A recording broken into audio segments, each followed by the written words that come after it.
Currently, the third ever installment of the Game Changers Championship is underway, with the next world champion set to be crowned in the next few days. But before the final major event of 2024 finishes up, I want to go back through the third prior Game Changers Championship events and what has led us to this part of the season to better understand who is vying for the trophy. Because Game Changers is full of interesting stories and history since it debuted at the start of the esport. But before we turn back the clock to the very first Game Changers Championship in 2022, I wanted to give the quickest amount of background on how the Game Changers League differs from the Challengers Leagues. As while the Challengers League is open to anyone, Game Changers is specifically an initiative to give non-male identifying gamers a space to grow and compete in an industry that's been historically male-dominated.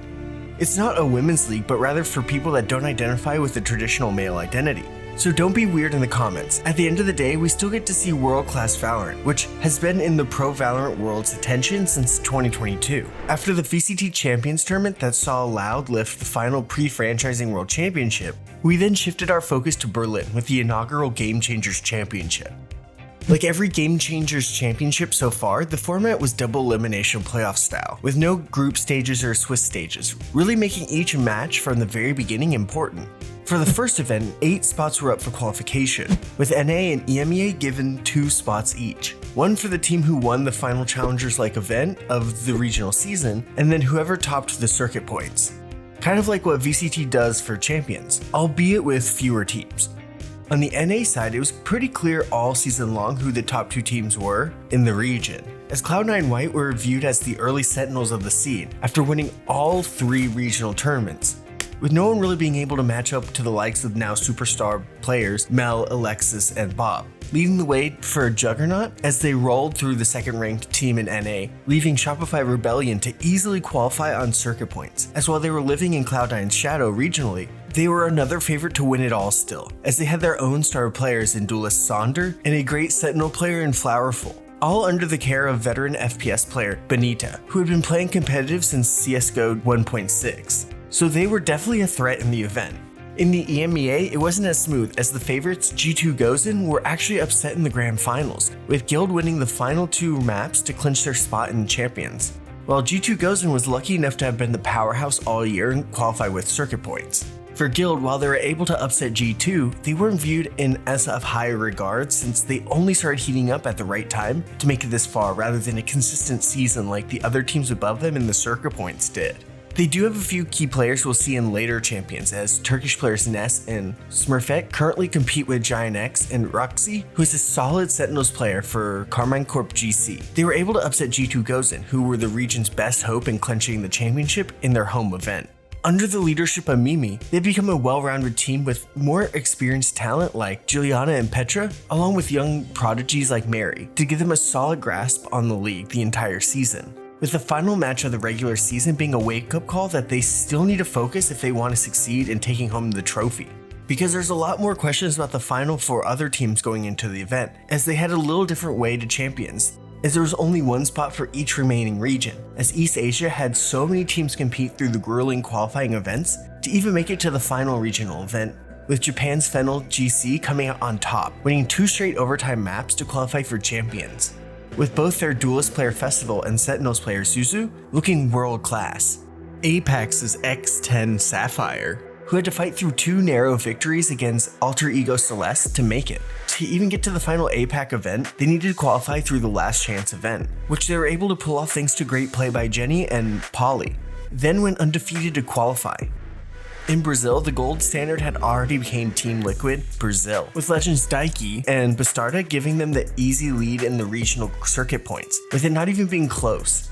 Finally, to round out the teams who qualified, we have the LATAM representatives. Crew Blaze, who, like their VCT counterparts, are trying to start their streak of championship appearances off from the start, after sweeping Firepower in the grand finals, with it not even being close, with Koda's Chamber during this meta being unmatched, as well as just having a powerful team all around in the region. Them and duelist Romilly still play together on this team today to give them a great 1-2 punch. So with that, we dive into the first Game Changers Championship. Really, the opening round and the first elimination rounds were like many thought, with first Cloud9 White destroying Crew Blaze in 2 maps, with a round differential of 26-9, with Bob and Alexis dropping 35 apiece over those 2 matches, even after Romelia held her own on Duelist. This was the same story between G2 Gozen and X10 Sapphire, who were just outmatched by this star-studded team, with X10 having to pull off 3 tough clutches to even pick up 7 on their own map pick. And this was all without their young prodigy Mary having a huge impact, something we will see later in the event. After those 2 blow-off matches, we got to see the 2 lesser hyped teams from their regions duke it out, which was a very interesting match that started off going into the triple overtime, with Shopify Rebellion just out-surviving Guild in the end to pull it off thanks to a 31 kill map, with Sonder picking up 9 first kills. Then they almost prevented a map 3 after pulling back a 10-4 deficit to force Guild to win the final round in regulation to lead to an icebox that was taken over by Sonder's KO,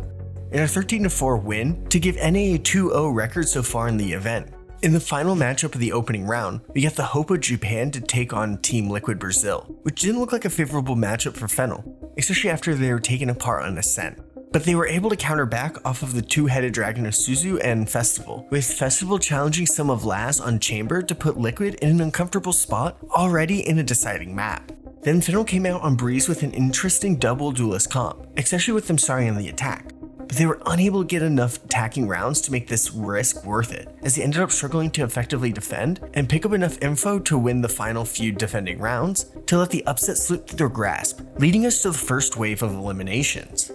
We will go through these quick. X10 outlasted Crew to show that it does run in the org's DNA, that they make major events but become non-factors when the real competition starts. And for Fennel, they look to have used up whatever excitement and upset potential against Team Liquid, as they're unable to show up against Guild, with Anya picking up 4 3Ks on Haven while playing Breach to eliminate Fennel to start what they would hope would be an unbelievable lower bracket run. But with the 2 upper semifinals matches seeing the clear top 4 teams playing each other, all eyes were on them. First, with what many people felt like would be the grand finals matchup, with Cloud9 White and G2 Gozen for the first time facing off against each other, with both regions finally being able to prove that they're better than the other. And it looked like the NA fans would be laughing it up on VLR as Jezikins played unbelievable on Sage to win Ascent, with their defense just looking unstoppable. But then for what was the first time all season, Cloud9 White were punched in the face on Breeze, with Giuliano just outstriding Mel, with only Bob's raw talent giving them any rounds. This was enough to knock Cloud9 off their game and be completely blown out for the very first time on Pearl to send them down to elimination,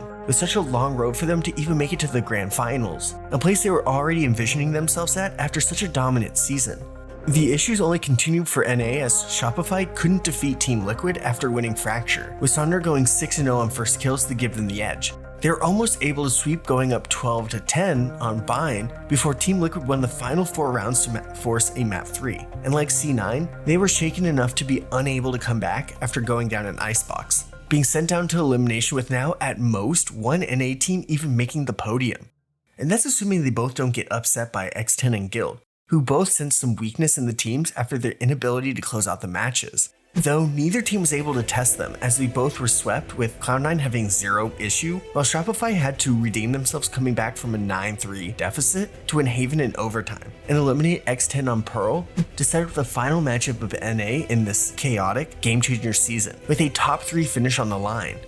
And this match didn't disappoint, as after Cloud9 White looked ready to run away with the match yet again, after a season of making Shopify their little sibling, being up 12-6 before Shopify pulled off 6 attacking rounds in a row, with Flowerful on Chamber forcing an overtime. While they were unable to complete this insane comeback, this is exactly what Shopify needed to have belief in themselves and instill doubt into Cloud9 after almost throwing the map, as they shut down Jazikins and Bob to steal Cloud9's pick, then eliminate them on Icebox, as Flowerful dropped 28 on Chamber, with a masterful 3-0 in first kills to deaths on the attacking side, to clinch a top 3 finish and shock Cloud9 White after only winning 1 time in their first 10 matchups. Now, people will only remember how they emerged from Cloud9's shadow and carried the hope into the lower finals. But to see who they would need to defeat to reach the title matchup, we need to move back to the upper finals between G2 Gozen and Team Liquid, which saw one of the most highlight-heavy maps of the tournament, as this was the map Mary finally showed up on the international stage, which G2 needed as Bastarda on Jet was going off for 26 kills with 9 of them from the AWP. Both teams were able to get massive momentum swings during the map, leading to an overtime with G2 Gozen just winning out to put Team Liquid on the back foot. From there, G2 were in the driver's seat going into Breeze, as while Daiki and Bastarda tried to save their team and force a map 3, the overwhelming talent of G2 won out to send them to the grand finals, with a chance to win the championship in front of their home fans. While Team Liquid would have to take on an inspired Shopify team that they only a couple days ago barely escaped with their lives from. This match seemed to have come down to who had the momentum, as Shopify were just on a hot streak shutting down Team Liquid's key players, with them eliminating Brazil's hope on Icebox, with Flowerful outdueling Liquid's Chamber to finish the job, setting up a grand finals between G2 Gozen and Shopify Rebellion to decide who will claim the first ever Game Changers Championship. Of course, G2 were the clear favorites, especially with the ban advantage, but after Shopify came out to an absolutely unbelievable beginning to the match, winning both Pearl and Bind, with everyone on Shopify not skipping a beat from the lower final to now, while G2 were seeming to step behind, G2 Gozen were now down 0-2. They would need to pull off an impossible reverse sweep to save their chances and seize the trophy. So with Ascent starting, their leader Mimi knew it would be her job to show her team that they could come back from this, as she on KO and Petra on Fade began what would become a 11-1 attacking half to completely halt Shopify's celebrations and show that there was still a lot more game left to go to crown the champion, winning Ascent 13-3, then Icebox 13-2, with Mary and Giuliano using their aggressive attacking strategy to overwhelm Shopify, with their difference maker Sonder being completely taken out of the map. Then with Shopify on the back foot, they were able to not slow down to finish off this crazy reverse sweep in dominant fashion, breaking the hearts of Shopify and North America, but making the home crowd ecstatic, as G2 Gozen were now forever marked as the first Game Changers World Champions. Now let's move a year to the second and most recent Game Changers Championship in Sao Paulo. We see a lot of familiar faces that qualified yet again, even some teams that were now under new banners, keeping a lot of storylines from the previous season leading up to this tournament, like how Team Liquid Brazil looked this year to have improved around Bastarda and Daiki, or Cloud9 White breaking up over the offseason, as Mel and Alexis joined Shopify over the offseason, while former Shopify Rebellion player Lori built a team on Evil Geniuses, which led them to beating the Shopify Rebellion roster, who at the time were version 1, in the grand finals to secure their spot in Champions, with Shopify having to go through with circuit points.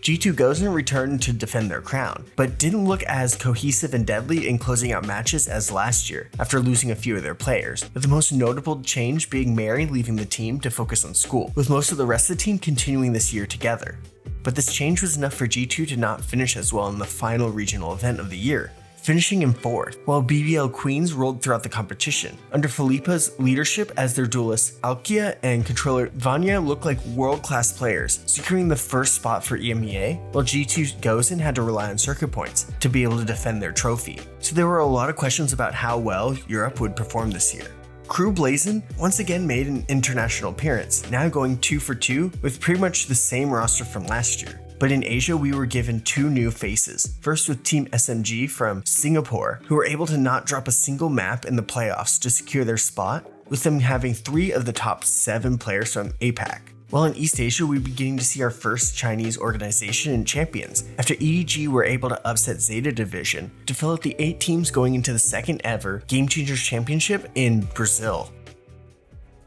Unlike the first championship, the opening matches were exciting, even though every one of them were a sweep, as we got G2 Gozen vs Team Liquid, EG vs Team SMG, and BBL vs Crew, with only Shopify being the clear favorite in their match, which they proved with ease, only giving up 3 rounds the entire matchup. The other 3 could have gone either way going into the match. In the game between EG and Team SMG, we ended up getting a blowout, but it went the other way, with the NA champions being destroyed by SMG, as they just played at a pace that EG couldn't keep up with, as none of EG could take control of the rounds when it mattered, as they were swept right away. Then between G2 and Team Liquid, we were treated to another great matchup between these 2 powerhouses, as Team Liquid came back 12-8 down to force overtime, after Bazera showed up late on Chamber, picking up some important first kills, but weren't able to close it out. Then on Lotus, the map was close before Mimi just started pulling the map away from Team Liquid to secure the much needed sweep to start G2's campaign to keep hold of their trophy on the right foot. putting maybe their biggest competition down to elimination from the start. Then finally we got to see BBL prove that they could keep it up on the international stage, after first taking their map pick with ease, then barely pulling out Bind to send Crew again to a possible another early exit. In the first elimination match, we got a pretty interesting matchup between EG and Team Liquid, where either team losing would be a huge disappointment after having great seasons to get to this point. But by the end of the first map, it was clear who had a more complete team, as Lori tried to keep it close but eventually couldn't stop this Brazilian team, losing 13-10, then 13-6 to be eliminated, not picking up a single map during the event, something that Crew were afraid they would be going through. But here, they would pick up their first win in International against EDG, as Conair on Omen was a defensive menace, picking up 21 kills with 4 rounds, seeing them get the critical first kill to win split 13-7. Then outlast EEG in overtime on Ascent to move on. Moving back up to the winner's side, we were given an interesting matchup with the surprise Team SMG now putting their upset potential to the test against G2. They were able to steal away G2's map pick and were able to quickly change a 10-4 deficit into 11-10 lead late into split, but were unable to close out a huge upset, losing in overtime, which pretty much took all the wind out of SMG's sails, as Petra took over Haven on Jet to survive this close call to continue their winning side run. The same task was presented to BBL, who had a possibility to upset Shopify, like what happened to Mel back the year prior with Cloud9. But with this super team that now had another star player in Fluorescent, they didn't give BBL a chance, as they would set up a match against the clear best 2 teams in the upper finals. That followed a clear script, with G2 winning their own map pick of Breeze off the back of Petra and Mimi, then Shopify responding on Ascent with a decisive win to lead to a final map on Sunset. Both teams were pretty good at this map, as neither team could pull away, with Mal and Mimi having a battle of wits, while Petra and Fluorescent had a battle of raises. But what was the difference maker at the end was how they shut down Mimi early on the attack, giving them little to be able to slow down Shopify's retakes, winning the clash of the super teams and sending Shopify yet again to the grand finals, redeeming Mel and Alexis after having a disappointing end with Cloud9 White last year. Moving back down to the lower bracket, we have 2 more sweeps with Team Liquid ending BBL's season, with them unable to reach their potential they had back during the EMEA season, as they went down in overtime on Haven. And SMG were able to finish Crew, as their explosive gameplay was just too much for them to keep up with, leading to Team Liquid needing to get past this unpredictable SMG team to keep their hopeful lower bracket run in their home region. But it was nowhere close to easy, as they saw their 2 veterans struggle on Haven, leading to SMG picking up the map. Here, it looked like SMG were destined to continue on their run, but then the rest of the team kicked it into high gear, making this lower bracket run really matter, winning Bind, then taking a decent lead going into the second half of Ascent, while SMG came back with a Neri dominating a Jet. It wasn't enough to beat this well-rounded and experienced Brazilian team in front of their own fans, winning 13-10 and escape another elimination. But really, there was no rest for them, as they would now have to face a team they have yet to be able to pick a map up off of in G2. So just about a year later, Team Liquid would be 1 match away from making the Grand Finals of Champions, with G2 Gozen being their only roadblock. And in Game Changers, there feels to be some sort of home field advantage, as like how G2 were energized back in Berlin, Team Liquid were energized in Sao Paulo, as first, Bustarda and Jet shut down Petra to win Ascent. Then, to pick up the unexpected sweep, Bazera secured the much-needed defending rounds to close it out at the end, as the important side anchor to all of a sudden eliminate the defending champions in 3rd place, and sending themselves to the grand finals after escaping 4 elimination matches in a row. Right from the start, everyone knew that we'd get a much more competitive final than last year, as Map 1 went to overtime with Fluorescent, putting up a Game Changers record 35 kills in only 26 rounds to snatch the map away from Team Liquid. But then they would respond on Lotus with an unstoppable attack with Bastarda on Raze going 17-8 with 4 first kills to lead a late comeback, winning 9 of the last 10 rounds to tie the grand finals up 1 apiece. Shopify tightened things up on Breeze, with Sarakat and Mel leading the way in a blowout. But then Team Liquid did the same with the dual blades of Bazera and Bastarda on Chamber and Raze, being too much on Sunset to set up a final map on Ascent for the entire season. Throughout the first half, there was no splitting between the two, as no one could get a lead, and it looked certain to just keep going that way until Shopify's key players just decided that this would be when they would redeem themselves after being ridiculed for falling out last year after talking so much trash. They decided to shut up their haters as Team Liquid could not kill Shopify during their attacking rounds, with Shopify only dying a total of 9 times in 7 rounds, as Fluorescent went 10-1 to end the second ever championship with North America on top, as Mel would lift the trophy with their team as the leader, breaking the hearts of the Brazilian fans at home for the second time that year.